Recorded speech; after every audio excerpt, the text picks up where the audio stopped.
Hello friends, मैं अंबिका कुमारी स्वागत करती हूँ आपके अपने चैनल पे। हिंदी साहित्य का इतिहास हम देख रहे हैं और पूरा इतिहास जो है हमने कंप्लीट किया है आदिकाल, भक्तिकाल, रीतिकाल और आधुनिक काल।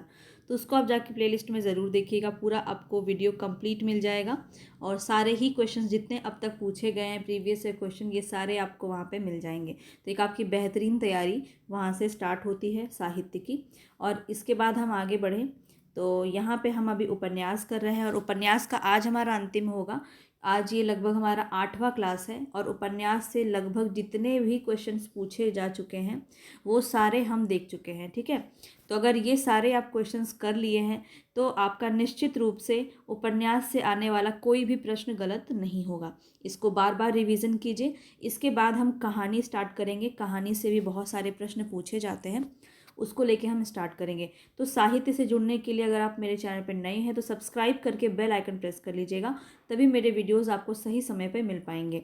अब हम यहाँ पे उपन्यास स्टार्ट करेंगे। पसंद आ रहा है तो प्लीज़ एक लाइक कर दीजिएगा और साथ ही साथ कमेंट कर दीजिएगा कि कैसे आपको क्वेश्चंस लग रहे हैं और कितने आपके सही हो पा रहे हैं। तो आपको अपना आकलन भी करना है कि यहाँ पे आपके ऐसे क्वेश्चन सही हो पा रहे हैं या नहीं। यहाँ पे देखिए हर एक एग्ज़ाम से आपका क्वेश्चन उठाया हुआ है, तो बहुत ही बेहतरीन तरह से आपकी तैयारी यहाँ पे हो रही है। और लगभग आज हम बहुत सारे क्वेश्चंस करेंगे और आज जितना भी होगा हम ख़त्म ही कर देंगे पूरा। तो यहाँ पे आपको स्टार्ट कर रहे हैं।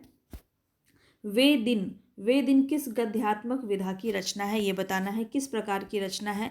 तो यहाँ पे विधा पूछा जा रहा है, तो यहाँ पे आपका राइट ऑप्शन हो जाएगा ऑप्शन नंबर डी, उपन्यास। ठीक है, यहाँ पे डी आपका बिल्कुल सही है, उपन्यास। और ये वे दिन किसकी है, तो निर्मल वर्मा की रचना है, ये भी ध्यान रखेंगे। ठीक है, इनकी अन्य रचना को भी देख लीजिए। यह उपन्यास क्या है, वे दिन जो उपन्यास है ये चेकोस्लोवाकिया की पृष्ठभूमि पर आधारित है। ये क्वेश्चन भी आपका पूछा जाता है। निर्मल वर्मा का रचित उपन्यास बताएंगे तो लालटीन की छत, एक चिथड़ा सुख, रात का रिपोर्टर और अंतिम अरण्य, ये चारों ही आपके बहुत ज़्यादा इंपॉर्टेंट है, तो इसको बहुत ही अच्छे से याद करना है। ठीक है, चलिए आगे बताएंगे। फांस उपन्यास के लेखक कौन है, फांस किसकी उपन्यास है ये बताना है। और यहाँ पे राइट ऑप्शन आपका क्या हो जाएगा, संजीव। बी ऑप्शन आपका यहाँ पे बिल्कुल सही हो जाएगा। संजीव की रचना है फांस, याद रखेंगे। और यहाँ पे देखिए सारे ही आपको जितने भी ऑप्शन में दिए गए हैं सबको एक्सप्लेन किया गया है, तो बाकी जो ऑप्शन में थे उनको भी आप देख लीजिए। संजीव की अगर रचना की बात करें तो फांस, किशनगढ़ के अहेरी सर्कस, सावधान नीचे आग है, सूत्राधार। ठीक है, और पंकज विष्ट की रचना, देखिए नए क्वेश्चंस बहुत ज़्यादा पूछे जा रहे हैं। अभी आपको घिसे पिटे क्वेश्चंस देखने को नहीं मिलेंगे, सिंपल सिंपल सी है। अभी आपको थोड़ा सा नए क्वेश्चंस और थोड़ा सा अंदर से क्वेश्चन पूछा जा रहा है, थोड़ा डिटेल में क्वेश्चन पूछा जा रहा है, इसलिए हर एक चीज़ आपको देखना ज़रूरी है। हो सकता है आपका विषय वस्तु पूछ लिया जाए, हो सकता है आपका पात्र पूछ लिया जाए। ठीक है, रचनाकार के जगह पे। तो रचना और रचनाकार को सिर्फ याद करना जो है इनफ नहीं है और इस समय पे आपको। तो यहाँ पे देखिए पंकज विष्ट की रचना है लेकिन दरवाजा, उस चिड़िया का नाम। शिव मूर्ति का है तर्पण और त्रिशूल। मिथिलेश्वर का है प्रेम न बाड़ी उपजे, यह अंत नहीं, युद्ध स्थल और सुरंग में सुबह। तो सभी रचनाओं को हमने देख लिया, आगे बढ़ते हैं। यहाँ पे बताना है निम्नलिखित में से कौन सी औपन्यासिक कृति घनीभूत वेदना की केवल एक रात में देखे हुए विजन को शब्दबद्ध करने का प्रयत्न है। अब ये क्वेश्चन क्या है आपका, देखिए पीजीटी में पूछा गया क्वेश्चन है। तो यहाँ बताना है कि कौन सी औपन्यासिक कृति है जो घनीभूत वेदना की केवल एक रात में देखे हुए विजन को शब्दबद्ध करने का प्रयत्न करती है। तो ऐसी कौन सी रचना है यहाँ पे आपको बताना है। और शेखर एक जीवनी जो है, डी ऑप्शन आपका बिल्कुल सही हो जाएगा, शेखर एक जीवनी अज्ञे की रचना है ये आपकी। ठीक है, बाकी जो रचना है यहाँ पे आप वो भी देख लीजिए। तो ये जो है शेखर एक जीवनी, ये घनीभूत वेदना की केवल एक रात में देखे गए विजन को शब्दबद्ध करने का प्रयत्न इसमें किया गया है। जबकि भूले बिसरे चित्र भगवती चरण वर्मा का है, अनाम दास का पोथा हजारी प्रसाद द्विवेदी का है और अपने अपने अजनबी अज्ञे की रचना है। ठीक है, चलिए आगे बढ़ते हैं। यहाँ बताना है कंकाल एक प्रकार से पाप और पुण्य की समस्या का उपन्यास है। इस कथन में के समकक्ष जयशंकर प्रसाद के बाद निम्नलिखित में से किस उपन्यास में इस समस्या को मुख्य रूप से उठाया गया है। अब देखिए पाप और पुण्य की समस्या को उठाया गया है कंकाल नामक उपन्यास में, लेकिन कंकाल का आपको नहीं बताना है। कंकाल का जो उपन्यासकार है वो कौन है, जयशंकर प्रसाद।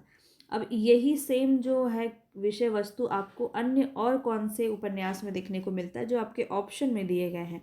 तो यहाँ से आपको आंसर बताना है। तो यहाँ से चित्रलेखा बिल्कुल सही हो जाएगा, डी ऑप्शन। भगवती चरण वर्मा की रचना है चित्रलेखा। ठीक है, तो ये सभी बातों को आपको ध्यान में रखना है। चलिए आगे बढ़ते हैं। अपने अपने अजनबी, अभी अभी मैंने आपको बताया है, अपने अपने अजनबी, यहाँ पे राइट ऑप्शन क्या हो जाएगा, अगे। ये ऑप्शन आपका बिल्कुल सही हो जाएगा। और इसका विषय वस्तु भी थोड़ा जानते हुए चलेंगे ताकि कुछ भी क्वेश्चन में आए आप उसका आंसर कर पाएँ। तो अपने अपने अजनबी उपन्यास के लेखक सच्चिदानंद हीरानंद वात्स्यायन अज्ञे हैं। इनका पूरा नाम भी ध्यान में रखेंगे। कई बार आपको तो क्वेश्चन में ये भी पूछ लिया जाता है। 1961 ईस्वी में रचित है उपन्यास अपने अपने अजनबी। इसका मूल विषय क्या है, तो मृत्यु से साक्षात्कार। ये ध्यान रखेंगे, अपने अपने अजनबी, इसका मूल विषय है मृत्यु से साक्षात्कार। इस उपन्यास के प्रमुख पात्र अगर पूछा जाए तो सेल्मा और योके इस प्रमुख पात्र हो जाएंगे। और ये जो उपन्यास है इस, और अन्य अगर हम बात करें, अज्ञे की एक और रचना है शेखर एक जीवनी, जो 2 भाग में है, तथा नदी के द्वीप भी इन्हीं की रचना है। चलिए, उपन्यास और उपन्यास की दृष्टि से युग्म कौन सा अशुद्ध है ये बताना है। तो अगर हम यहाँ पे बात करें तो नीला चांद शिव प्रसाद सिंह का है, महाभोज मन्नू भंडारी का है, ये गलत हो जाएगा, यानी कि गलत ही पूछा है, तो बी ऑप्शन आपका सही हो जाएगा। सारा आकाश राजेंद्र यादव का है, मुझे चांद चाहिए सुरेंद्र वर्मा का है। सब सही है, बी ऑप्शन आपका गलत है। ठीक है, बी ऑप्शन आपका यहाँ पे गलत हो जाएगा। चलिए आगे बढ़ते हैं। नेक्स्ट क्वेश्चन पे बताएंगे, निम्नलिखित में से किस साहित्यकार के जीवन पर आधारित उपन्यासात्मक जीवनी यहाँ पे आपको देखने को मिलती है। तो यहाँ पे आवारा मसीहा जो है, बी ऑप्शन आपका बिल्कुल सही हो जाएगा। ठीक है, आवारा मसीहा आपका बिल्कुल सही है, विष्णु प्रभाकर की रचना है, इसको ध्यान में रखेंगे।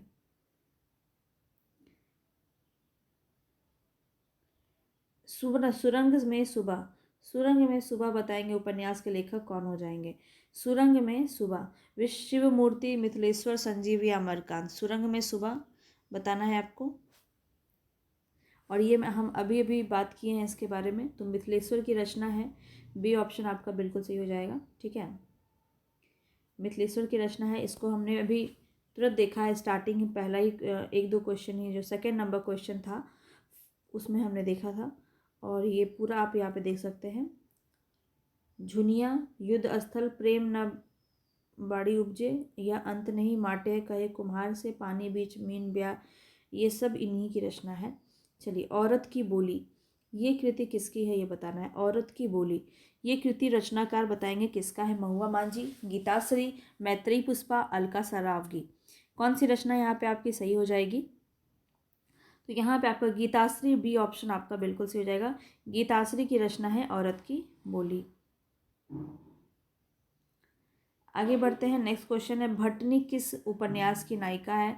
तो बाणभट्ट की आत्मकथा, ए ऑप्शन आपका यहाँ पे बिल्कुल सही हो जाएगा।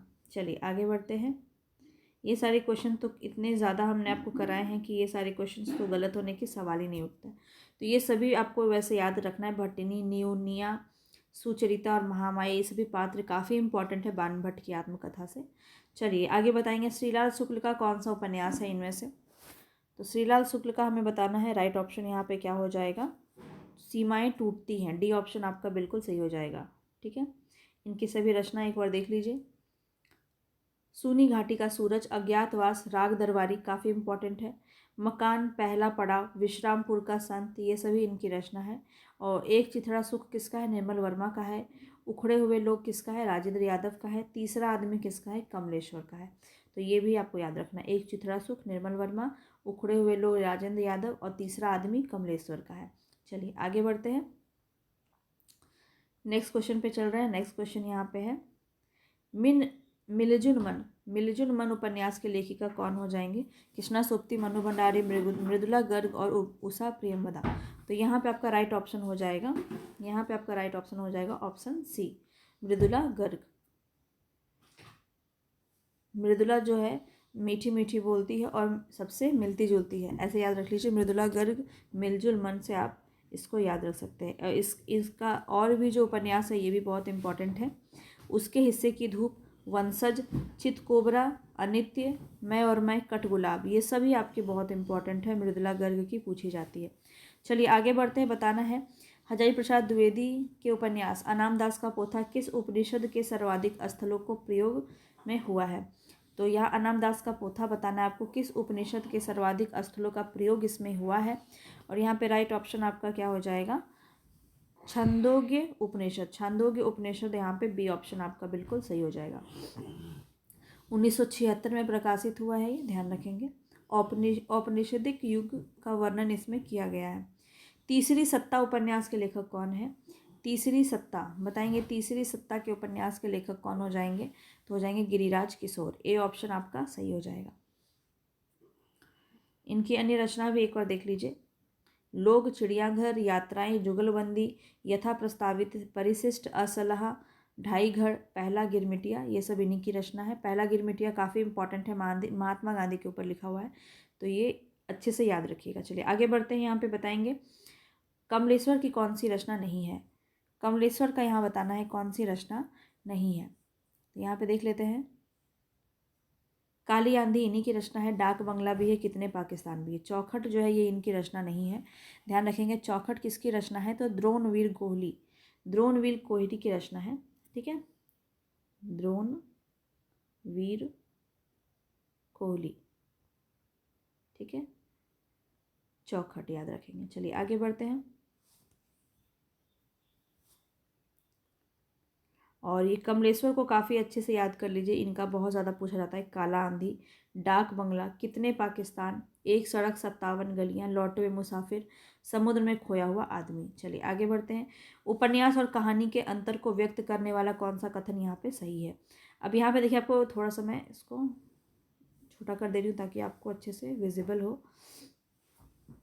केवीएस पीजीटी में पूछा है क्वेश्चन है ये, उपन्यास और कहानी के अंतर को व्यक्त करने वाला कौन सा कथन यहाँ पे सही है, सही नहीं है वो बताना है, ठीक है। तो देखिए उपन्यास में कथानक होता है,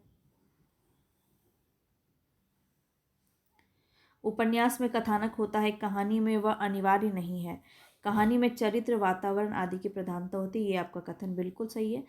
उपन्यास में जीवन के समग्र रूप का चित्रण होता है, जबकि कहानी में किसी एक अंश का, ये भी आपका बिल्कुल सही है। उपन्यास में अनेक स्थलों पर इतिवृत्तात्मक वर्णन मिलते हैं, जबकि कहानी में छोटे आकार के कारण ऐसे स्थल नहीं होते, ये भी सही है। उपन्यास कहानी का लघु नहीं है, उपन्यास तो वृहद होता है, कहानी उपन्यास का 10वां भाग है। तो ये कह सकते हैं कि इधर वाला तो सही था लेकिन ये गलत था, यानी कि डी ऑप्शन आपका सही हो जाएगा। डी ऑप्शन आपका सही हो जाएगा, यहाँ पे राइट ऑप्शन डी है। चलिए आगे बढ़ते हैं। बताएंगे हिंदी उपन्यासों की संरचना के मूल आधार कौन रहे हैं। हिंदी उपन्यासों की संरचना के मूल आधार बताना है यहाँ पे कौन है। बांग्ला उपन्यास, मराठी उपन्यास, फ्रेंच उपन्यास या अंग्रेजी उपन्यास, कौन सा यहाँ पे सही हो जाएगा। हिंदी उपन्यासों की संरचना के मूल आधार बताना है, और अंग्रेजी उपन्यास यहाँ पे डी ऑप्शन आपका बिल्कुल सही हो जाएगा। आगे बढ़ते हैं, नेक्स्ट क्वेश्चन पे चलते हैं। यहाँ बताना है गोदान उपन्यास में शिक्षक पात्र कौन है। तो कौन है जो इसमें से शिक्षक की भूमिका में है, ये बताना है गोदान में।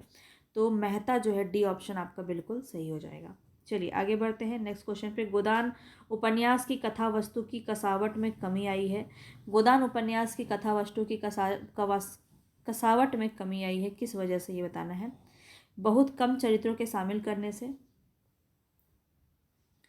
तो ये नहीं है। शहरी और ग्रामीण पृष्ठभूमि के दो विस्तृत और लगभग विरोधी वातावरण को समेट लेने से, तो ये जो है ना, बी ऑप्शन आपका, बी ऑप्शन आपका बिल्कुल सही है। दार्शनिक श्रेणी के चरित्र द्वारा लंबे भाषण, तो ये तो नहीं है। साधारण स्तर की स्त्रियों के साथ उच्च कोटि की स्त्रियों को एक ही मंच पर आने से, ये भी नहीं है। तो आपका बी ऑप्शन ही यहाँ पे सही हो जाएगा। चलिए आगे बढ़ते हैं, नेक्स्ट क्वेश्चन पे बढ़ते हैं। यहाँ बताना है आवेग एक वस्तु, जीवन दूसरी। जीवन की सफलता के लिए किसी समय आवेग का दमन आवश्यक हो जाता है। यह बताना निम्नलिखित में से किस विशेष रचना का अंश है, ये किस रचना से ये जो अंश जो है लिया गया है, ये जो पंक्ति है ये ली गई है, ये बताना है आपको। और यहाँ पे राइट ऑप्शन क्या हो जाएगा, दिव्या। किसकी रचना है, यशपाल की रचना है, दिव्या, ध्यान रखेंगे, ठीक है। चलिए आगे बढ़ते हैं। यशपाल अपने उपन्यासों में बरबस बरबस ही अपनी एक विशेष विचारधारा को ठूस देते हैं। यह विशेष विचारधारा क्या है? तो यशपाल के जो विचारधारा है, इस पे क्वेश्चन आपका पूछा गया है और काफ़ी इम्पोर्टेंट है और इस तरह के क्वेश्चन बहुत ज़्यादा पूछे जाते हैं। यशपाल अपने उपन्यासों में बरबस ही अपनी एक विशेष विचारधारा को ठूस देते हैं और ये बताना है यहाँ पे। तो मार्क्स लेनिन का साम्यवाद, सी ऑप्शन आपका बिल्कुल सही हो जाएगा। चलिए आगे बढ़ते हैं नेक्स्ट क्वेश्चन पे। आगे बताना है मैला आंचल की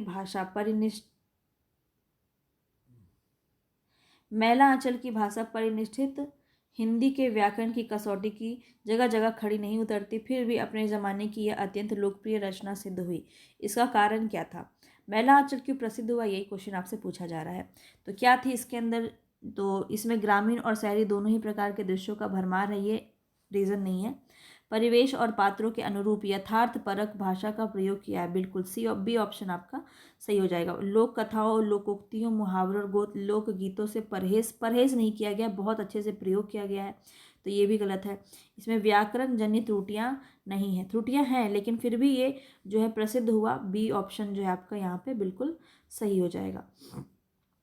आगे बढ़ते हैं नेक्स्ट क्वेश्चन पे। यहाँ बताना है बावन ने दो आज़ाद देशों की, हिंदुस्तान और पाकिस्तान की ईमानदारी को, इस इंसानियत को बस दो डग में नाप दिया। यह कथन किसका है? बहुत ही इंपॉर्टेंट है ये कथन, आप देख सकते हैं। बावन ने दो आज़ाद देशों को, हिंदुस्तान और पाकिस्तान की ईमानदारी को, इंसानियत को बस दो डग में नाप दिया। तो ये जो आपका कथन है ये किसने कहा है, ये क्वेश्चन आपका यहाँ पे पूछा जा रहा है।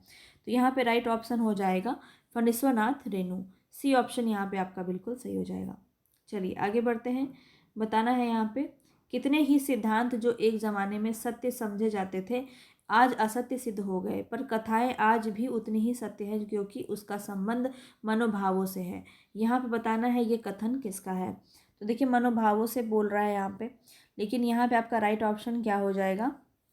प्रेमचंद्र, ए ऑप्शन आपका बिल्कुल सही हो जाएगा। प्रेमचंद का कथन है ये, ध्यान रखेंगे। कितने ही सिद्धांत जो एक ज़माने में सत्य समझे जाते थे आज असत्य सिद्ध हो जाते हैं, पर कथाएं आज भी उतनी ही सत्य है क्योंकि उनका संबंध मनोभावों से है। तो ये कथा सम्राट ही कहेंगे प्रेमचंद, यहाँ पे आपका राइट ऑप्शन हो जाएगा। प्रेमचंद को हम कथा सम्राट भी कहते हैं, आपको पता होगा। चलिए आगे बढ़ते हैं। मुर्दों का टीला, डूबते मस्तूल, महाभोज और लालटीन की छत, बताना है इसके उपन्यासकार कौन हो जाएंगे। तो मुर्दों का टीला रांगे राघव हो जाएगा, डूबते मस्तूल हो जाएंगे नरेश मेहता, महाभोज मन्नू भंडारी और लालटीन की छत निर्मल वर्मा, डी ऑप्शन। तो यहाँ पे आप ऐसे देख सकते हैं। चलिए आगे बढ़ते हैं। चंद्रकांता उपन्यास के संबंध में बताना है कौन सा असत्य कथन है। यह परीक्षा गुरु के बाद की प्रकृति है। चंद्रकांता के बारे में बताना है कि असत्य कथन कौन सा है। तो ये तो आपका सही है, परीक्षा गुरु के बाद ये आपका प्रकाशन में आता है, तो ये आपका सही है। इसमें असाधारण कल्पना शक्ति का निहित है, तो बिल्कुल ये एक तिलस्मी प्रकार की रचना है और इसमें बहुत सारी कल्पना शक्ति देखने को मिलती है। और यहाँ पे राइट ऑप्शन सी हो जाएगा। इसका प्रकाशन 1894 में नहीं होता है, ठीक है। चंद्रकांता का प्रकाशन 1888 में होता है, ठीक है। और परीक्षा गुरु कब होता है? 1882 में, इसके बाद ही होता है, इसीलिए ये वाला कथन सही है ना। और इस उपन्यास में रहस्य को सुरक्षित रखने वाला कथा संगठन विद्यमान है, ये भी सही है। तो आपको गलत बताना है, तो आपका सी ऑप्शन ही सही हो जाएगा, ठीक है। सी ऑप्शन सही हो जाएगा। चलिए आगे बढ़ते हैं।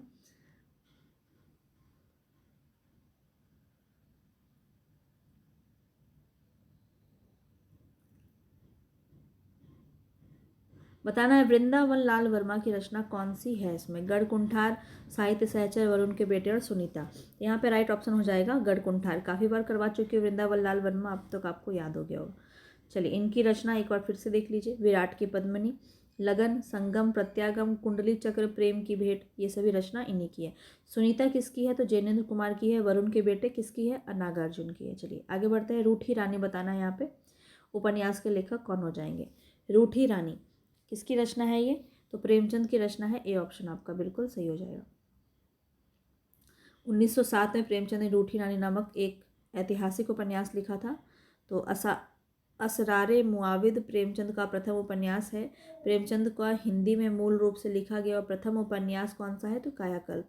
तो ये भी बातें आपको ध्यान में रखनी है कि अगर इनका पहला उपन्यास पूछा जाए सिर्फ, तो असरारे मुआविद हो जाएगा और ये इनका पहला उपन्यास है। लेकिन अगर हिंदी में मूल रूप से पूछा जाए तो कायाकल्प हो जाएगा। चलिए बताएंगे, उपेंद्र नाथ अस्क द्वारा रचित कौन सा उपन्यास यहाँ पे नहीं है, कौन सा नहीं है ये बताना है।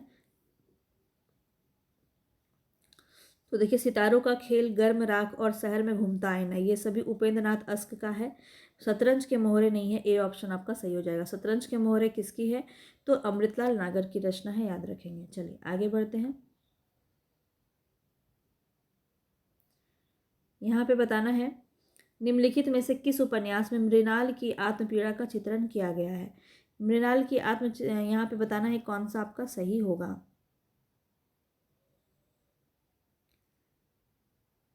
अच्छा, एक छूट गया, यहाँ पहले देख लेते हैं। बेताल पचीसी बताना है, बेताल पचीसी उपन्यास के लेखक कौन हो जाएंगे। तो यहाँ पे सोमवेद भट्ट जो है, सी ऑप्शन बिल्कुल सही हो जाएगा। सोमवेद भट्ट जो है बेताल पचीसी के उपन्यासकार हैं। आगे बढ़ते हैं। अब यहाँ बताइए, मृणाल की आत्मपीड़ा का चित्रण किसमें किया गया है, तो यहाँ पे आपका राइट ऑप्शन हो जाएगा त्यागपत्र में, ए ऑप्शन आपका बिल्कुल सही हो जाएगा। चलिए आगे बढ़ते हैं। इसको एक देख लीजिए, जैनेन्द्र कुमार मनोविश्लेषणवादी उपन्यासकार के जनक माने जाते हैं, ये भी आपको ध्यान रखना है। और त्यागपत्र में मृणाल नामक भाग्यहीन युवती की आत्मपीड़ा का चित्रण किया गया है। इस उपन्यास को 1937 में रचित है ये, और इसने अपने बुआ मृणाल की पीड़ा को दूर करने में असफल होने पर प्रमोद जज के पद से त्यागपत्र देकर आजीवन प्रायश्चित करता है। ये कुछ आप कुछ हद तक अब इसकी कथा वस्तु को समझ पा रहे होंगे। चलिए आगे बढ़ते हैं। निम्नलिखित में से कौन सा उपन्यास गोपाल दास गहमरी द्वारा लिखित है, तो यहाँ बताएंगे कौन सा यहाँ पे सही हो जाएगा। निस्सहाय हिंदू, प्रेममयी, ठेठ हिंदी का ठाठ या श्यामा स्वप्न। तो यहाँ पे राइट ऑप्शन बताना है आपको, गोपाल दास गहमरी का बताना है कौन सा, प्रेममयी, बी ऑप्शन आपका सही हो जाएगा। तो बाकी भी एक बार देख लीजिए। अद्भुत लाश, बेकसूर की फांसी, सरकटी लाश, डबल जासूस, भयंकर चोरी, खूनी की खोज, गुप्त भेद, ये सभी रचना किसकी है, तो गोपाल राम गहमरी की रचना है। ठीक है। और निस्सहाय हिंदू किसका है, राधा कृष्ण दास का है। स्वामा स्वप्न किसका है, जगमोहन सिंह का है। ठेठ हिंदी का ठाठ किसका है, अयोध्या सिंह उपाध्याय हरिऔध की रचना है। चलिए आगे बढ़ते हैं। यशपाल द्वारा कौन सा रचित नहीं है, ये बताना है। देखिए, दादा कामरेड भी है, अमिता भी है और झूठा सच भी है। पूर्वा पर नहीं है, तो पूर्वा पर यहाँ पे आपका राइट ऑप्शन हो जाएगा। ये किसकी रचना है, तो रमेश चंद्र शाह का उपन्यास है। रमेश चंद्र शाह का उपन्यास है पूर्वा पर, याद रखेंगे। चलिए आगे बढ़ते हैं। गोबर गणेश बताना है किस लेखक की उपन्यास है ये। गोबर गणेश, प्रेमचंद्र, विनोद कुमार शुक्ल, रामदेव शुक्ल, रमेश चंद्र शाह। तो यहाँ पे आपका राइट ऑप्शन हो जाएगा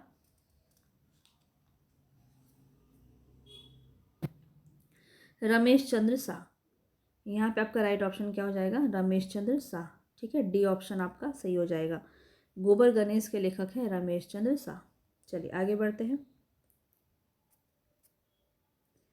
नेक्स्ट क्वेश्चन है यहाँ पे, मृदुला गर्ग का उपन्यास कौन सा है।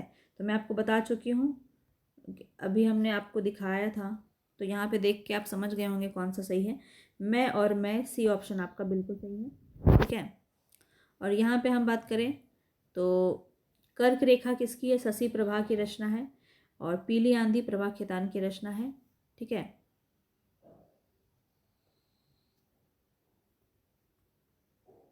आगे बढ़ते हैं, नेक्स्ट क्वेश्चन पे बढ़ते हैं। यहाँ बताएंगे, निर्मल वर्मा का उपन्यास कौन सा है। निर्मल वर्मा का उपन्यास कौन सा है, तो अंतिम अरण्य, डी ऑप्शन आपका बिल्कुल सही हो जाएगा। डी ऑप्शन याद रखेंगे।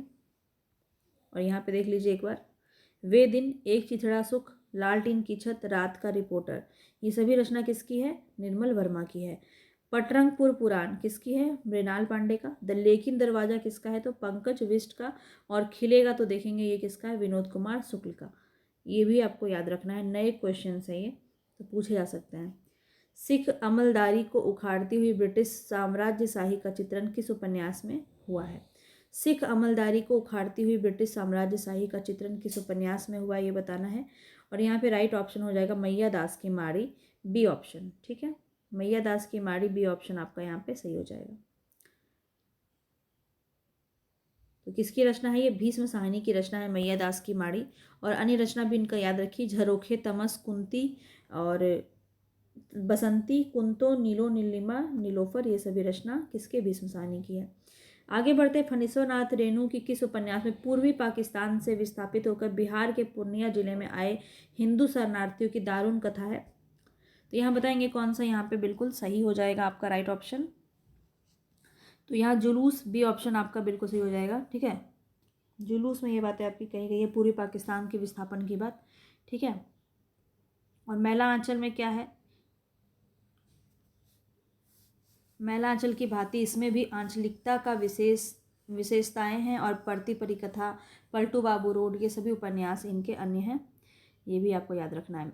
मैला आंचल में देखिए पूर्णिया जिले के मेरीगंज गांव का वर्णन है। तो पूर्णिया जिला सुनते ही आप जो है सीधा मैला आंचल के पास जाएंगे, तो ये आपको याद रखना है कि पूर्वी पाकिस्तान से विस्थापित होकर बिहार पूर्णिया के जिले में आए शरणार्थी के बारे में यहाँ पे बात की गई है। पढ़ती परिकथा भी देखिए पूर्णिया जिले का ही है, ये पुरानपुर गांव की कथा है। तो देखिए सिर्फ पूर्णिया जिले से आप जो है तुक्का नहीं लगाएंगे, आपको चीज़ें पता होनी चाहिए। मैला आंचल मेरीगंज गांव से है और परानपुर गांव से है पढ़ती परिकथा। ठीक है, सूनी घाटी का सूरज बताएंगे कौन सा यहाँ पे उपन्यासकार है।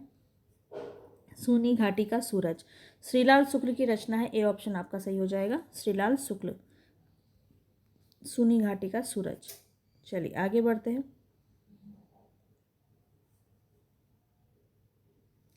तो इनकी अन्य रचना भी एक बार आप देख लीजिए। राग दरबारी, अज्ञातवास, मकान और पहला पड़ाव काफ़ी पूछा जाता है, ध्यान रखेंगे, डेट भी याद रखिएगा।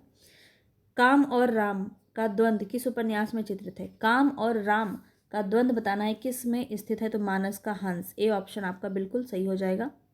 चलिए आगे बढ़ते हैं। प्रकाशन वर्ष की दृष्टि से बताना है कौन सा उपन्यास का सही क्रम है?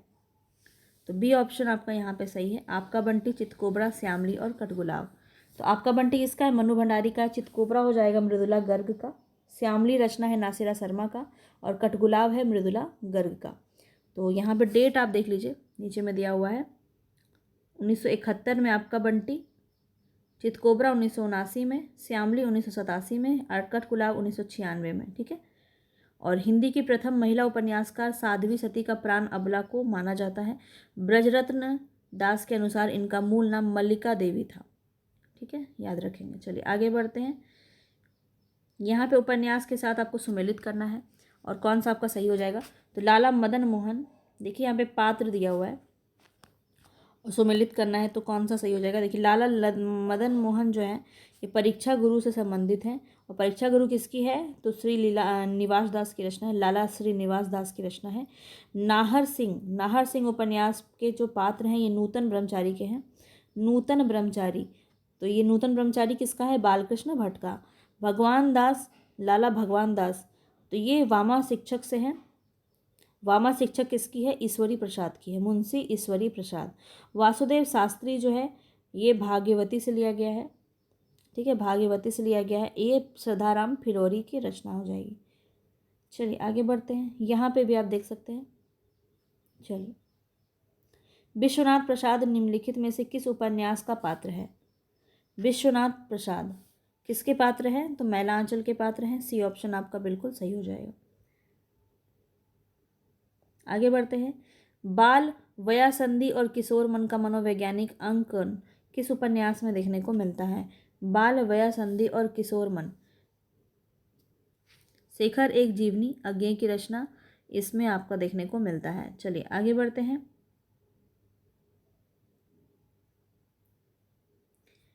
यहाँ पे आपको फिर से सुमेलित करना है और यहाँ पे भी आपका फिर से पात्र दिया गया है। तो जयदेव पुरी, चंद्रमाधव, फूल बाबू और निर्गुनिया, तो बताएंगे यहाँ पे कौन सा होगा? तो जयदेव पुरी जो है ये झूठा सच से लिया गया है,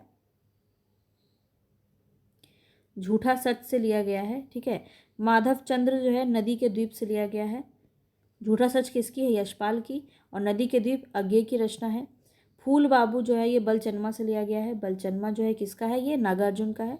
और निर्गुनिया लिया गया है नाचो बहुत गोपाल, ये किसकी रचना है? अमृतलाल नागर की रचना है।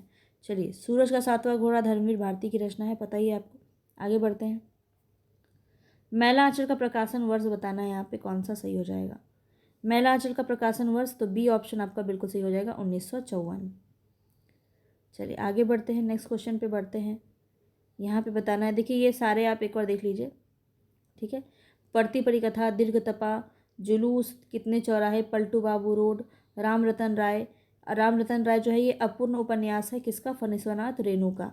ये सभी आप आराम से नोट कर लीजिएगा। बताना है, गोदान में होरी की बेटी का नाम क्या था, सिलिया, झुनिया, धनिया या सोना। देखिए झारखंड पीजीटी में पूछा गया क्वेश्चन है और काफ़ी इंपॉर्टेंट है, सोना। सी ऑप्शन आपका यहाँ पे सही हो जाएगा।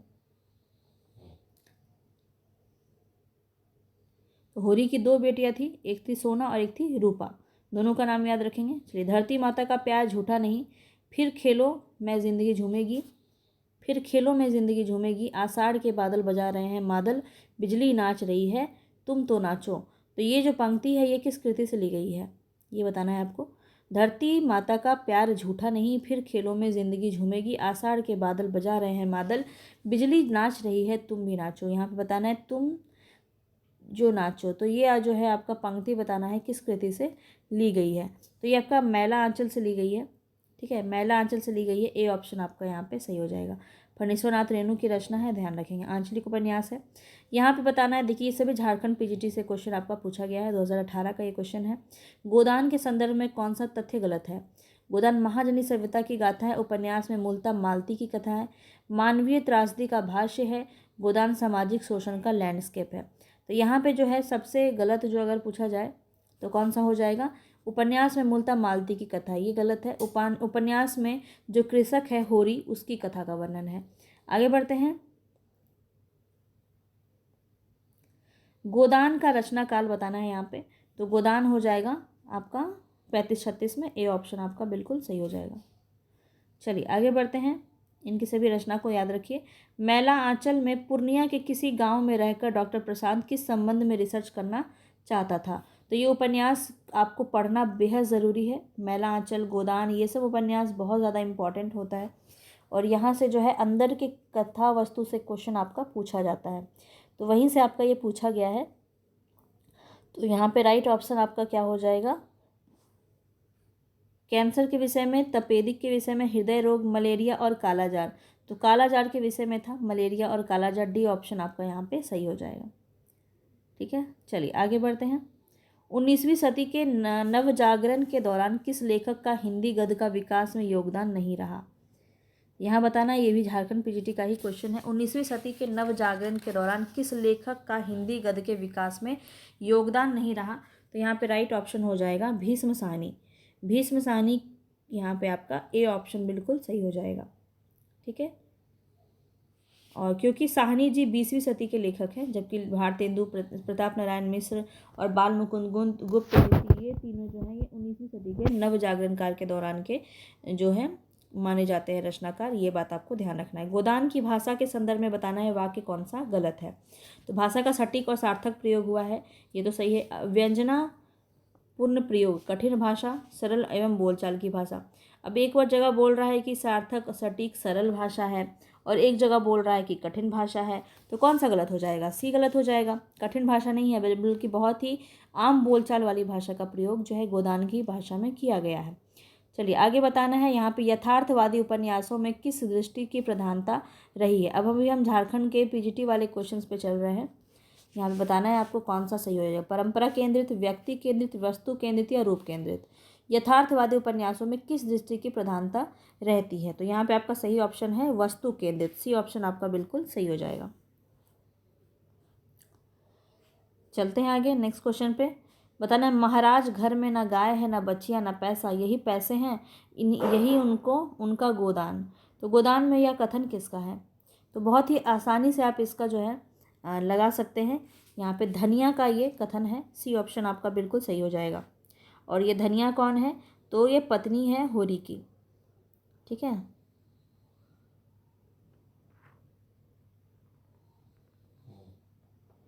तो बस यहीं पे ये कथन आपका कहा गया। ये गोदान आपको पढ़ना काफ़ी ज़रूरी है। ये देखिए आपका किस तरह से आपका यहाँ पे कथा वस्तु से क्वेश्चन पूछा गया है। तो ये जो पंक्ति है ना, ये धनिया का है। और ये कब का है, तो होरी की जब मृत्यु हो जाती है, होरी जो कृषक होता है, होरी की पत्नी होती है धनिया, और होरी की मृत्यु हो जाती है, तो उसी पर ये कहते हैं कि अब तो कुछ ना बचा, घर में ना गाय है, ना बच्चियाँ है, ना पैसा है, यही इनका गोदान है। इनका जो मृत्यु हो गया, इनका जो इनकी मृत्यु ही गोदान के रूप में हम समझ सकते हैं। चलिए, महिला आंचल में कमली का डॉक्टर प्रशांत से क्या संबंध था, ये बताना है आपको। कमली का डॉक्टर प्रशांत से क्या संबंध था, तो क्या थी, प्रेमिका थी, बहन थी, माँ थी या सेविका थी। तो आपका ए ऑप्शन सही हो जाएगा, प्रेमिका थी। चलिए आगे बढ़ते हैं। भारत के विभाजन की मार्मिक पीड़ा को व्यक्त करने वाला उपन्यास कौन सा है। भारत के विभाजन का पूछा जा रहा है, तो तमस, बी ऑप्शन आपका यहाँ पे बिल्कुल सही हो जाएगा। भीष्म साहनी की रचना है तमस, याद रखेंगे। ये सभी आपके झारखंड में पूछे गए क्वेश्चन थे। ठीक है, अब हम देख रहे हैं केवीएस पीजीटी में पूछे गए क्वेश्चन है। निपुणिका हजारी प्रसाद द्विवेदी किस उपन्यास की नारी पात्र है। अब ये कितनी ज़्यादा इंपॉर्टेंट है और कितना ही ईजी है, तो आप बाण भट्ट की आत्मकथा, डी ऑप्शन आपका यहाँ पे सही हो जाएगा। चलिए, यहाँ पे बताएंगे कौन सा आपका सही है। सन्यासी किसकी रचना है, तो इलाचंद जोशी की रचना है, बिल्कुल सही है। वसंती भीष्म साहनी की है, ये भी सही है। आवारा मसीहा विष्णु प्रभाकर की, ये भी सही है। चित्रलेखा भगवती प्रसाद वाजपेयी का नहीं है, बल्कि ये जो है चित्रलेखा जो होगा भगवती चरण वर्मा का होगा। तो ये आपका गलत है, डी ऑप्शन। देखिए कितना जो है क्लोज आंसर यहाँ पे दिया हुआ है, कोई भी कंफ्यूज हो सकता है इसको। तो भगवती प्रसाद वाजपेयी ना होकर भगवती चरण वर्मा होगा, ये ध्यान रखेंगे। चलिए आगे बढ़ते हैं। मृणाल बताना है किस उपन्यास के स्त्री चरित्र का वर्णन है। देखिए, देख सकते हैं आप पात्र कितने ज़्यादा पूछे जा रहे हैं, तो ये आपको ध्यान में रखना है। मृणाल किस उपन्यास के स्त्री चरित्र का वर्णन है, यहाँ पे ये बताएंगे। तो यहाँ पे राइट ऑप्शन आपका हो जाएगा त्यागपत्र, सी ऑप्शन आपका यहाँ पे सही हो जाएगा। मृणाल किस स्त्री पात्र की रचना है, तो त्यागपत्र की है। अपने अपने अजनबी साहित्य किस विधा की रचना है, ये भी क्वेश्चन आपका काफ़ी बार पूछा जाता है। उपन्यास है, बी ऑप्शन ध्यान रखेंगे। अज्ञेय की रचना है। नौकर की कमीज बताएंगे किस विधा की रचना है। तो यहाँ तो हम उपन्यास कर रहे हैं तो आप आसानी से बता पा रहे हैं, लेकिन नौकर की कमीज साहित्य की विधा याद रखिए, क्या हो जाएगा आपका, ये भी आपका उपन्यास हो जाएगा। ठीक है, ध्यान रखेंगे। और ये किसकी रचना है, विनोद कुमार शुक्ल की रचना है। खिलेगा तो देखेंगे, ये भी रचना विनोद कुमार शुक्ल की है। दीवार में एक खिड़की रहती है, एक चुप्पी जगह, ये सभी रचना किसकी है, विनोद कुमार शुक्ल की है। चलिए आगे बताना है। निम्नलिखित में मछुआरा जीवन पे बताना है, यहाँ पे कौन सा सही हो जाएगा। कब तक पुकारूं, मछली मरी हुई, सागर लहरें, मनुष्य और आधा गांव। तो यहाँ पे सी ऑप्शन आपको याद होगा। ऐसे क्वेश्चंस लगभग थोड़े इसी टाइप के क्वेश्चंस हमने किए थे। वहाँ पे मछुआरों का पूरा जीवन किस किस वर्णन में, किस किस उपन्यास में है, वो सभी हमने देखा था। और सागर लहरें, समुद्र, मनुष्य भी वहाँ पे था। तो सी ऑप्शन आपका बहुत ही अच्छे से राइट ऑप्शन हो जाएगा। उदय शंकर भट्ट की रचना है, ये ध्यान रखेंगे। चलिए आगे बढ़ते हैं। सूरज का सातवां घोड़ा बताएंगे, यहाँ पे क्या है, तो ये क्या है, उपन्यास है, बी ऑप्शन आपका सही हो जाएगा। सूरज का सातवां घोड़ा, और ये रचना किसकी है, तो ये धर्मवीर भारती की रचना है। ठीक है, चलिए आगे बढ़ते हैं। इनकी अन्य रचना भी एक बार देख लीजिए। मुर्दों का गांव, स्वर्ग और पृथ्वी, बंद गली का आखिरी मकान, ये भी रचना किसकी है, अंधा युग, ये सभी बहुत ही फेमस है ये क्वेश्चंस, और धर्मवीर भारती की रचना है। बताएं निम्नलिखित में से कौन सी रचना भारत की स्वतंत्रता के बाद लिखी गई। तो भारत की स्वतंत्रता के बाद कौन सा रचना यहाँ पे लिखा गया, ये बताना है आपको। और यहाँ पे सही हो जाएगा आधा गांव, सी ऑप्शन आपका बिल्कुल सही है। आधा गांव जो है ये लिखा गया था आपका स्वतंत्रता के बाद। और ये रचना किसकी है,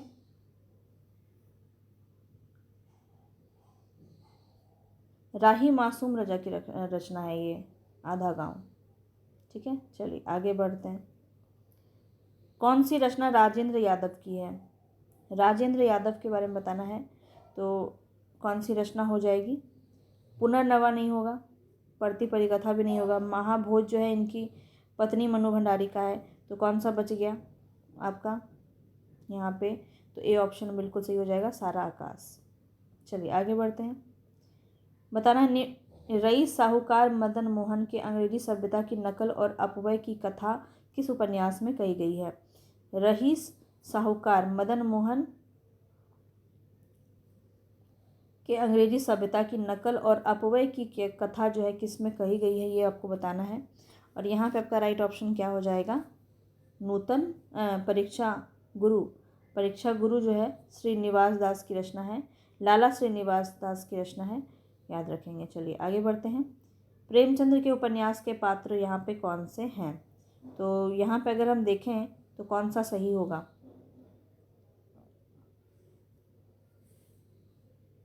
तो यहाँ पे आप देखें तो हरिप्रसन्न को छोड़ के बाकी सारे ही हैं, ए बी और सी। कृष्णचंद्र, सोफिया और गजाधर। कृष्णचंद्र जो है ये सेवा सदन से लिया गया है, सोफिया जो है ये रंगभूमि से लिया गया है, और गजाधर जो है ये सेवा सदन से लिया गया है। ठीक है, यहाँ पे होगा, देख सकते हैं आप, देखिए यहाँ पे दिया है कृष्णचंद्र सेवा सदन से लिया गया, प्रेमचंद की रचना है। सूफिया भी रंगभूमि से लिया गया है, प्रेमचंद की रचना है। और गजाधर सेवा सदन से लिया गया, प्रेमचंद की रचना है। हरिप्रसन्न जो है ये सुनीता का रचना से लिया गया है, जयनंद की रचना है। चलिए आगे आपको बताना है, यहाँ पे कथा वस्तु से आपका सुमेलित करना है। अजय की डायरी किस लिए विश्वविद्यालय की पृष्ठभूमि है इसमें, अजय की डायरी में, तो फोर्थ आपका सही हो जाएगा। अंतराल अगर देखा जाए, अजय की डायरी किसकी है, देवराज की है, याद रखेंगे। और अंतराल जो है ये मोहन राकेश की रचना है, अंतराल। और स्त्री पुरुष संबंधों में जटिलता जो है ये इसमें दिखाया गया है। बसंती जो है ये भीष्म साहनी की रचना है, और महानगरों में बसी गंदी बस्तियों का चित्रण इसमें किया गया है। और महाभोज जो है मन्नू भंडारी की रचना है, और इसमें क्या किया गया है, तो समकालीन राजनीतिक परिवेश, ए ऑप्शन यहाँ पे ए आपका सही है। तो यहाँ पे इस तरह से आप इसको देख सकते हैं, यहाँ पे आप स्क्रीनशॉट ले लीजिए। चलिए आगे बढ़ते हैं। यहाँ पे आपको फिर से पात्र को सुमेलित करना है, और बिल्कुल आप इसको नोट कर लीजिएगा, जो भी पात्र करवाई जाती है यहाँ पे, तो आप एक बार उसको अच्छे से देख लेंगे। सूरज का सातवां घोड़ा मनिक मुल्ला की रचना है, धर्मवीर भारती की रचना है ये, ठीक है, मनिक मुल्ला पात्र है। और मैला आंचल से लिया गया है विश्वनाथ प्रसाद। 1 इंच मुस्कान, ये दोनों ने मिलकर लिखी थी, राजेंद्र यादव और मन्नू भंडारी ने मिलकर लिखी थी 1 इंच मुस्कान, ये भी क्वेश्चन आपका बहुत ज़्यादा पूछा जाता है। और 1 इंच मुस्कान से लिया गया है रंजना, ठीक है, मन्नू भंडारी की रचना है ये। और तमस जो है ये भीष्म साहनी की रचना है, नत्थू लिया गया है इससे, ठीक है। चलिए आगे बढ़ते हैं। यहाँ से आप देख सकते हैं, लिख लीजिएगा इसको या नोट कर लीजिएगा या फिर स्क्रीनशॉट ले लीजिएगा। उपन्यास में बताना है, गोदान उपन्यास की नायिका कौन है, तो यहाँ पे देखिए, देखते ही समझ गए होंगे, धन्या, होरी की पत्नी, ए ऑप्शन आपका यहाँ पे सही हो जाएगा। चलिए आगे बढ़ते हैं। खंजन नयन बताना है कि रचनाकार कौन है, खंजन नयन के रचनाकार कौन हो जाएंगे, तो यहाँ पे अमृतलाल नागर, डी ऑप्शन आपका सही हो जाएगा। अब हम एनवीएस के क्वेश्चंस देख रहे हैं अभी, तो अभी हम एनवीएस के ही क्वेश्चन देखेंगे। कुछ सारे ही एग्ज़ाम के क्वेश्चंस आपको मिल रहे हैं यहाँ पे, बहुत ही बेहतरीन आपकी जो है तैयारी यहाँ पे हो रही है। तो ये सब मैं आपको बहुत बार करवा चुकी हूँ, अब तक तो आपने नोट कर लिया होगा। इतनी बार उपन्यास के सारे क्वेश्चंस अगर आप देख लेते हैं स्टार्टिंग से जो मैंने कराया है, तो कुछ भी आपका छूटेगा नहीं। ये सारे क्वेश्चन अब आपको बहुत ईजी लग रहे होंगे। इलाचंद्र जोशी के उपन्यास जहाज का पंछी को किस श्रेणी में रखा गया है, जहाज का पंछी को किस श्रेणी में रखा गया है, एक बहुत ही अलग क्वेश्चन, नवोदय से लिया गया ये क्वेश्चन आपका। और डी ऑप्शन आपका सही हो जाएगा, आत्मकथात्मक, ठीक है। जहाज का पंछी आत्मकथात्मक श्रेणी की रचना है। चलिए, इलाचंद्र जोशी की रचना है। इनकी अन्य रचना भी एक बार देख लीजिए, जो इंपॉर्टेंट है, जिनको हमने बार बार जिक्र नहीं किया है, वो मैं आपको बताती हुई चल रही हूँ। इलाचंद्र जोशी के उपन्यास है सन्यासी, पर्दे की रानी, प्रेत और छाया, निर्वासित, जिप्सी, जहाज का पंछी, ऋतु चक्र, याद रखिएगा। मनोविश्लेषणवादी उपन्यासकार माने जाते हैं ये। और आत्मकथात्मक उपन्यास है इनका सन्यासी और जहाज का पंछी। तो सन्यासी भी पूछ सकता है आपसे, तो कौन, ये भी आपका किस श्रेणी में आएगा, आत्मकथात्मक उपन्यास की श्रेणी में आएगा, और जहाज का पंछी तो है ही। चलिए, नागफनी का देश बताना है किस काल की रचना है। नागफनी का देश है तो आपका आधुनिक काल की रचना और अमृत राय की रचना है ये। प्रेमचंद के पुत्र जो है अमृत राय, इन्हीं की रचना है। चलिए, इनकी अन्य रचना भी एक बार देख लीजिए आप। तो नागफनी का देश उपन्यास विधा की रचना है। और बीज, हाथी के दांत, जंगल, सुख दुख, भटियाली, धुआं, ये सब रचना भी अमृत राय की है। झांसी की रानी बताना है किस प्रकार का उपन्यास है। तिलिस्मी है, जासूसी है, ऐतिहासिक है, या सामाजिक है, किस प्रकार की रचना है ये बताएंगे। और यहाँ पे राइट ऑप्शन हो जाएगा ऐतिहासिक है, झांसी की रानी। बिल्कुल कोई भी बता देगा, ये एनवीएस में पूछा गया आपका टीजीटी में। और देखिए ये वृंदावन लाल वर्मा की है, और आपसे काव्य में पूछा जाएगा तो फिर यह आपकी सुभद्रा चौहान की रचना हो जाएगी। और देखिए विराटा की पद्मिनी, मृगनयनी, गढ़कुंठार, अहल्याबाई, देवगढ़ की मुस्कान, ये सभी रचना इन्हीं की है। जैनेन्द्र की किस उपन्यास पर फीचर फिल्म बनी है ये बताना है। कल्याणी, त्यागपत्र, परख या सुनीता। तो यहाँ पे आपका बी ऑप्शन त्यागपत्र बिल्कुल सही हो जाएगा। ठीक है, और इनकी अन्य रचना भी एक बार देख लीजिए, काफ़ी इंपॉर्टेंट है। सुख विवर्त बहुत इंपॉर्टेंट है, ये पूछा जाता है। व्यतीत, जयवर्धन, मुक्तिबोध, अनाम स्वामी और दसार्क, ये सभी आपके बहुत इंपॉर्टेंट है। चलिए किसकी रचना है, जैनेन्द्र की, याद रखेंगे। आंचलिक उपन्यास और नामों लेखक के नाम बताना या मिलान करना है, देख लेते हैं। हाँ यहाँ पे बताएंगे, सुमिलित करेंगे यहाँ पे कौन सा सही होगा। तो आप भी आंसर को कमेंट बॉक्स में लिखा कीजिए, ठीक है, जिससे मुझे पता चलता रहे कि आपकी जो तैयारी है वो कैसी है।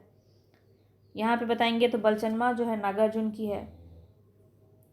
पढ़ती परिकथा फणीश्वरनाथ रेणु की है। करिए छिमा शैलेश मटियानी की है। टोपी शुक्ला राही मासूम रजा की है। ये तो सिंपल सा था, बहुत ही आसानी से आप कर रहे होंगे। निर्मला किसका उपन्यास है बताएंगे। निर्मला किसका है, प्रेमचंद्र का है। निर्मला बी ऑप्शन आपका सही हो जाएगा। यहाँ पे देखिए आपको सभी के दिए हुए हैं। जैनेन्द्र की बताएंगे तो ये सेवा सदन, वरदान, प्रेमाश्रम, रंगभूमि, कायाकल्प, प्रतिज्ञा, गबन, कर्मभूमि, गोदान, ये सभी प्रेमचंद की है। जैनेन्द्र की रचना है परख, सुनीता, त्यागपत्र, कल्याणी, विवर्त, सुखदा, व्यतीत, जयवर्धन। फणीश्वरनाथ रेणु की रचना है मैला आंचल, पढ़ती परिकथा, जुलूस, दीर्घतपा, कितने चौराहे, पलटू बाबू रोड। अमृतलाल नागर के उपन्यास है महाकाल, बूंद और समुद्र, शतरंज के मोहरे, सुहाग के नुपुर, अमृत और विष, घूंघट, सात घूंघट वाला मुखड़ा, एकदा नेमी सारणी, काफ़ी पूछा जाता है ये। ठीक है, अमृतलाल नागर की है। मानस का हंस, नाच्यो बहुत गोपाल, खंजन नयन, बिखरे तिनके और अग्नि गर्भा। आगे बढ़ते हैं। आचार्य रामचंद्र शुक्ल के अनुसार हिंदी का पहला उपन्यास कौन सा है, बहुत ही फेमस क्वेश्चन, और ए ऑप्शन आपका बिल्कुल सही हो जाएगा, परीक्षा गुरु। लाला श्रीनिवास दास की रचना है, ध्यान रखेंगे। चलिए आगे बढ़ते हैं। गोबर प्रेमचंद में किस उपन्यास का पात्र है गोबर, तो ये गोदान का पात्र है। होरी का पुत्र होता है गोबर। ठीक है, चलिए आगे बढ़ते हैं। देखिए तो यहाँ पे आपको जो है ये बिल्कुल नोट कर लीजिए आप। ठीक है, यहाँ पे आपको देखिए दिया है गोदान से होरी, धनिया, गोबर, झुनिया, भोला, महती, मालती, खन्ना, मेहता, राय साहब, ये सभी उपन्यास पात्र किसके हैं, गोदान के हैं। निर्मला के देखा है तो निर्मला, तोताराम, बालचंद्र, भालचंद्र, मोटेराम, भानुदय, उदय भानुलाल, कृष्णा, कल्याणी, मतई, ये सभी किसकी है, निर्मला की है। बाकी के भी दो हम देख लेते हैं। रंगभूमि में सूरदास, सोफिया, भगत सिंह, सुभागी, जानवी, महेंद्र कुमार, जान सेवक, मिठुआ, ताहिर अली, ये सब रंगभूमि से लिया गया है। कर्मभूमि से अमरकांत, समरकांत, मैना, सुखदा, डॉक्टर शांति कुमार, सकीना, महंत। ठीक है, 1981 में बताएंगे आप। 1995 तक 995 तक हम देखेंगे। टोटल क्वेश्चन आपका 95 तक है। पढ़ती परिकथा किसकी रचना है, तो ये काफ़ी इंपॉर्टेंट और काफ़ी easy question, Phanishwarnath Renu, C option. चलिए आगे बढ़ेंगे। नाच्यो बहुत गोपाल, तो ये भी हमने आपको अभी भी कराया है, अमृतलाल नागर, बी ऑप्शन हो जाएगा। चलिए ये सब में हम समय नहीं लेंगे, बहुत ही इंपॉर्टेंट और बहुत ही इजी क्वेश्चन है ये। प्रेमचंद्र का अपूर्ण उपन्यास पूछा जा रहा है, मंगलसूत्र, डी ऑप्शन आपका सही हो जाएगा। आगे बढ़ते कहे ईश्वरी फाग, ये किसकी रचना है, कहे ईश्वरी फाग, तो यहाँ पे आपको बताना है ये कौन सा सही हो जाएगा इसमें। तो यहाँ पे मैत्रेयी पुष्पा, सी ऑप्शन आपका सही हो जाएगा। इनकी सभी रचना को आप याद रखिए। ठीक है, स्मृतिदंश, बेतवा बहती रही, झूला नट, अलमा अबूतरी, कबूतरी, अगन पाखी, विजन, गुना बेगुना और इदनमम और चाक। चाक काफ़ी ज़्यादा पूछा जाता है, तो ये सभी किसकी रचना है, मैत्रेयी पुष्पा की रचना है। गुना बेगुना में पूछा जाता है ना कि महिला पुलिसकर्मी के ऊपर लिखा गया है, ये ध्यान रखेंगे। अमृतलाल नागर ने अपने किस उपन्यास में दहेज समस्या की ओर संकेत किया है, तो अमृतलाल नागर की रचना में बताना है यहाँ पे कौन सा सही हो जाएगा, अग्निगर्भा, सी ऑप्शन बिल्कुल सही हो जाएगा। चलिए आगे बढ़ते हैं। इनमें से कौन सा हजारी प्रसाद द्विवेदी का उपन्यास नहीं है, ये बताना है। तो देखिए चारूचंद्र लेख भी है, बाणभट्ट की आत्मकथा भी है और पुनर्नवा भी है, सत्याग्रह नहीं है, तो बी ऑप्शन यहाँ पे आपका सही हो जाएगा। और ये किसकी रचना है, तो सत्याग्रह वृषभ चरण जैन की रचना है सत्याग्रह, ठीक है, वृषभ चरण जैन की रचना है। राग दरबारी किस विधा की रचना है? तो ये तो काफ़ी इंपॉर्टेंट और काफ़ी इजी उपन्यास हो जाएगा ये। राग दरबारी श्रीलाल शुक्ल की रचना है। चलिए आगे बढ़ते हैं। इनकी अन्य भी देख लीजिए। विश्रामपुर का संत, सूनी घाटी का सूरज, सीमाएं टूटती हैं, मकान, अज्ञातवास का पहला पड़ाव, अज्ञातवास और पहला पड़ाव, ये सभी रचना श्रीलाल शुक्ल की है, याद रखेंगे। चलिए, शेखर एक जीवनी कैसा उपन्यास है ये बताना है। अज्ञेय की रचना है, ये तो सबको पता है, लेकिन किस प्रकार की रचना है? तो मनोविश्लेषणवादी है, बी ऑप्शन आपका सही हो जाएगा। कौन सा उपन्यास नरेश मेहता का नहीं है? ये बताना है। कौन सा उपन्यास नरेश मेहता का नहीं है? तो यहाँ पे आपका सही हो जाएगा अनदेखे अनजान पुल, ये जो है बी ऑप्शन आपका सही हो जाएगा। ये किसकी रचना है? तो राजेंद्र यादव की रचना है। प्रेमचंद्र का कौन सा उपन्यास किसान जीवन से संबंधित नहीं है? कौन किसान जीवन से संबंधित नहीं है? प्रेमचंद का कौन सा उपन्यास है जो किसान जीवन से संबंधित नहीं है, ये बताना है। तो गोदान तो किसान जीवन से ही संबंधित है, और प्रेमाश्रम भी है, कर्मभूमि भी है। कायाकल्प जो है ये आपका हो जाएगा सी ऑप्शन। ये जो है पुनर्जन्म से संबंधित रचना इसमें है, ठीक है, पुनर्जन्म का कहानी इसमें है, तो ये याद रखेंगे। चलिए आगे बढ़ते हैं। कौन सी रचना प्रेमचंद की परंपरा का उपन्यासकार कौन नहीं है? बहुत ही इंपॉर्टेंट क्वेश्चन है ये। प्रेमचंद की परंपरा का उपन्यास कौन सा नहीं है? तो यहाँ पे बताएंगे यशपाल, राहुल सांकृत्यायन, अज्ञेय या जैनेन्द्र। तो यहाँ पे आपका राइट ऑप्शन हो जाएगा यशपाल, ए ऑप्शन आपका बिल्कुल सही है। यशपाल जो है वो प्रगतिवादी या मार्क्सवादी विचारधारा के उपन्यास होते हुए भी प्रेमचंद की परंपरा के उपन्यासकार माने जाते हैं। बाकी जो भी हैं वो राहुल सांकृत्यायन जो है, और अज्ञेय और जैनेन्द्र, ये तीनों ही रचना जो है प्रेमचंद के बाद की है, और प्रेमचंद की परंपरा का उपन्यास कौन है? यशपाल हो जाएंगे। चलिए आगे बढ़ते हैं। अमृतलाल नागर के निम्न उपन्यासों में से कौन सा जीवनी आधारित नहीं है? जीवनी आधारित कौन सा नहीं है ये बताना है, और यहाँ पे आपका राइट आंसर क्या हो जाएगा? तो यहाँ पे अगर हम देखें तो ये क्वेश्चन मुझे गलत लग रहा है, नहीं बताना है ना। तो नहीं में तो सिर्फ एक ही है, मानस का हंस है, जो कि तुलसीदास के ऊपर लिखा गया है। बाकी किसी में तो आपका जीवनी आधारित नहीं है, ये भी नहीं है, ये भी नहीं है, ये भी नहीं है। क्वेश्चन होना चाहिए कि कौन सा अमृतलाल नागर का जीवनी आधारित उपन्यास है, तब आपका ए ऑप्शन सही होता। तो ये क्वेश्चन ही गलत है। चलिए छोड़िए इसको। देखिए यहाँ भी आपका दिया है ये बात, देखिए यहाँ भी आपका दिया है कि तीनों उत्तर यहाँ पे सही हो माना जाएगा, बी, सी और डी। बताएंगे हजारी प्रसाद द्विवेदी का कौन सा उपन्यास नहीं है? बाण भट्ट की आत्मकथा तो है, चारूचंद्र लेख भी है, अनामदास का पोथा भी है, व्यम रक्षामा नहीं है, ये चतुर्सेन शास्त्री का है, याद रखेंगे। चलिए आगे बढ़ते हैं। महाभोज मनु भंडारी का कैसा उपन्यास है ये बताना है। महाभोज मनु भंडारी का कैसा उपन्यास है? राजनैतिक उपन्यास है, तो यहाँ पे आपका बी ऑप्शन बिल्कुल सही हो जाएगा, राजनैतिक। चलिए आगे बढ़ते हैं। रुकोगे नहीं राधिका, बताएंगे ये उपन्यासकार इसके कौन हो जाएंगे? और ये हमारा अंतिम क्वेश्चन है। पूरा उपन्यास हमने ख़त्म कर लिया है, अब कल से जो है हम कहानी स्टार्ट करने वाले हैं, तो बहुत अच्छे से आप कंप्लीट कर लीजिए अपने उपन्यास के चैप्टर को सभी को, उसके बाद कहानी को लेकर चलेंगे। चलिए यहाँ बताएंगे दीप्ति खंडेलवाल, राजी सेठ, मंजुल भगत और उषा प्रेमवदा, कौन सा राइट ऑप्शन होगा? तो यहाँ पे आपका राइट ऑप्शन हो जाएगा उषा प्रेमवदा। रुकोगी नहीं राधिका किसका है? उषा प्रेमवदा की रचना है, ठीक है। और इनकी अन्य रचना को भी अगर आप देखना चाहें तो यहाँ पे देख सकते हैं। रुकोगी नहीं राधिका, 55 खंबे लाल दीवारें, शेष यात्रा, अंतर्वर्षी, भय कबीर उदास, ये सभी रचना किसकी है? उषा प्रेमवदा की है। दीप्ति खंडेलवाल की उपन्यास देख लीजिए, प्रिया, कोहरा, वह तीसरा, प्रतिध्वनियाँ, मंजुल भगत, ये सभी उपन्यास जो हैं, वह तीसरा और प्रतिध्वनियाँ, ये सभी रचना किसकी? दीप्ति खंडेलवाल की है। मंजुल भगत की उपन्यास है अनारो, बेगाने घर में, और खातुन, तिरछी बौछार और गंजी, ये सभी आपकी उपन्यास मंजुल भगत की है। चलिए अब हमारा कहानी स्टार्ट हो जाएगा इसके बाद, ठीक है। तो आप सोच सकते हैं कि 995 क्वेश्चन हमने यहाँ पे जो है ख़त्म किए हैं। चलिए कहानी अब हम देखेंगे, और बहुत ही अच्छे से प्रैक्टिस करेंगे यहाँ पे। मिलेंगे नेक्स्ट वीडियो में। पसंद आया तो लाइक शेयर कर दीजिएगा।